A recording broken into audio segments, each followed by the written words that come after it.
আসসালামু আলাইকুম। খেজুরের তাজা রস খাওয়ার জন্য আজ ফজরের নামাজের পর শীতের সকালবেলায় বাইক নিয়ে বের হয়ে গেলাম বাগানের দিকে। পথে যেতে যেতে হালকা কুয়াশা আর ঠান্ডা হাওয়া মুহূর্তটাকে আরও সুন্দর করে তুলেছে। যদিও ঠান্ডায় হাত দুটি বরফের মতো শক্ত হওয়ার উপক্রম প্রায়। বাগানের কাছে পৌঁছে দেখি কৃষক পাকা ধান কেটে জমিতে সাজিয়ে রেখেছে। স্বর্ণালী সেই ধানের স্তূপ সকালের আলোয় যেন আরো ঝলমল করছে সোনালি রঙে।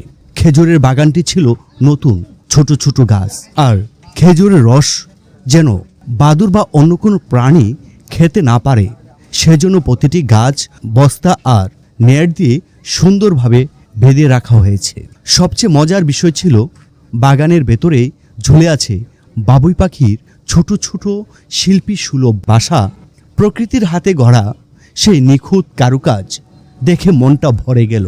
শীতের সকাল, খেজুরের রস, ধানের সুবাস আর বাবুই পাখির বাসা সব মিলে আজকের সকালটা ছিল সত্যি অন্যরকম।